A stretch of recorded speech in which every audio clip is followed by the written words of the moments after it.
အားလုံးပဲမင်္ဂလာပါအခု title slide ရိုက်ပြီးသွားပြီပေါ့နော် title slide ရိုက်ပြီးသွားပြီဆိုတော့ဘာကိုဆက်ပြီးတော့ရှင်းပြမလဲဆိုရင် slide အသစ်ယူပုံယူနည်းကိုရှင်းပြမယ်အဲ့တော့ slide အသစ်ယူမယ်ဆိုရင် home ထဲကိုသွားရမယ် new slide ရဲ့ down arrow မှာနှိပ်ပေးမယ်နှိပ်လိုက်ရင်အိမ်မှာလေ slide ရဲ့ပုံစံတွေကအများကြီးပဲကြာလာတယ်ဒါဆိုရင်မတို့က title slide ကိုသုံးရမှာလား title and contents ကိုသုံးရမှာလားဒါမှမဟုတ်ရင်သူ့ရဲ့ဘေးနားမှာရှိတဲ့ section header ကိုသုံးရမှာလားကိုဘယ်ဟာကိုသုံးလို့သွားမှမသိဘူးအဲ့ဒါကကြတော့ကိုရေးတဲ့စာပေါ်မှာမူတည်တယ်ပေါ့နော်ကိုကခေါင်းစဉ်နဲ့ contents နဲ့ကိုအဓိကပဲထားခြင်းနဲ့ဆိုရင် title and contents ကိုယူရတယ်နောက်တစ်ခုက do contents do contents ကခေါင်းစဉ်နဲ့အကြောင်းအရာနှစ်ခုကိုပဲညာရှင်းပြီးတော့ရေးခြင်းနဲ့ဆိုရင် do contents ကိုသုံးရတယ် comparison ကကြတော့ခေါင်းစဉ်နဲ့ခေါင်းစဉ်အခွဲလေးတွေနဲ့နောက်ထပ်စာလေးတွေနဲ့ရေးခြင်းနဲ့ဆိုရင် comparison ကိုသုံးရတယ် title only ကကြတော့ title ရေးမယ်အောက်မှာဒီတစ်ခုခုထည့်မယ်ပေါ့နော်ပုံလေးထည့်မယ်ဒါမှမဟုတ်ရင်လည်းပုံလေးဆွဲမယ်ပေါ့နော် blank ကတော့ဗျောင်ကိုသုံးပြီးတော့မှ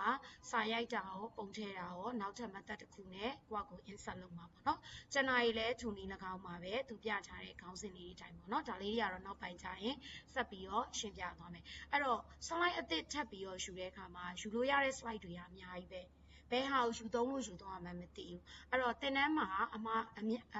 အများဆုံးဖြစ်တာကဒုတိယနေရာမှာလေဒီ title slide ကိုယူသုံးတာအဲ့ဒါမှားပါတယ်ဘာကြောင့်လဲဆိုတော့ title slide ဒီ slide number 1နေရာမှာပဲသုံးပါပြီးတော့ title slide ကတီးတန့်ယူကြမလို့ presentation တစ်ခုကို create ဆောက်လုပ်လိုက်တာနဲ့ title slide က auto ဖြစ်ပြီးသားအဲ့တော့အခုအမားတို့က PowerPoint ကိုသုံးတော့မယ်ဆိုရင်ကိုတင်ဆက်မဲ့အကြောင်းအရာကိုကိုယ့်အကိုစာအုပ်ထဲမှာအကျဉ်းရေးထားတယ်ပေါ့နော်အကျဉ်းရေးထားပြီးတော့မှနောက်ထပ် slide မျိုးစာဘယ်လိုမျိုးဆွဲရမလဲဆိုတာကိုစာအုပ်ထဲမှာအကျဉ်းရေးထားရမှာကိုကစာနဲ့ content စာနဲ့ content စာနဲ့ကိုပဲရေးမယ်လို့ရည်ရွယ်ထားတယ်ဒါဆိုရင် title and content အဲ့တော့ဒီနေ့ topic အနေနဲ့ title and contents ကိုအသေးစိတ်ပြောရမှာဖြစ်ပါတယ်ဒါဆိုရင် title and contents မှာကလေးနှိပ်လိုက်မယ်ပေါ့နော်အဲ့တော့ title မှာကလေးတစ်ချက်နှိပ်ပါမယ်နှိပ်ပြီးသွားရင်ကွန်ပျူတာအခုမတို့လက်ရှိ TSC မှာသင်လို့ရတဲ့ application course တွေအကြောင်းရေးမယ်ပေါ့နော်အဲ့တော့ application course လို့ရေးလိုက်မယ်ဒီနေရာမှာတစ်ချက်ကြည့်ရအောင် contents ဒီစာကိုသုံးပါလားအောက်ဘက်မှာရှိနေတဲ့ပုံလေးတွေကိုသုံးပါလားအားလုံးထဲကမှတစ်ခုကိုရွေးပြရမှာဖြစ်ပါတယ်ဒါဆိုရင်မတို့က click to adjust ကိုသုံးမယ်ပေါ့နော်အဲ့တော့ click နှိပ်လိုက်ပါမယ်ဒါဆိုရင်တော့ TSC Computer Center မှာဘာတွေသင်လို့ရလဲဆိုရင် Computer Basic Course တွေသင်လို့ရတယ်ပြီးသွားရင် Excel for Job Excel နဲ့ပတ်သက်တဲ့ကျွမ်းကျင်သင်တန်းတွေတက်လို့ရတယ်အချိန်မပေးနိုင်ဘူးဆိုလို့ရှိရင်တော့ Advanced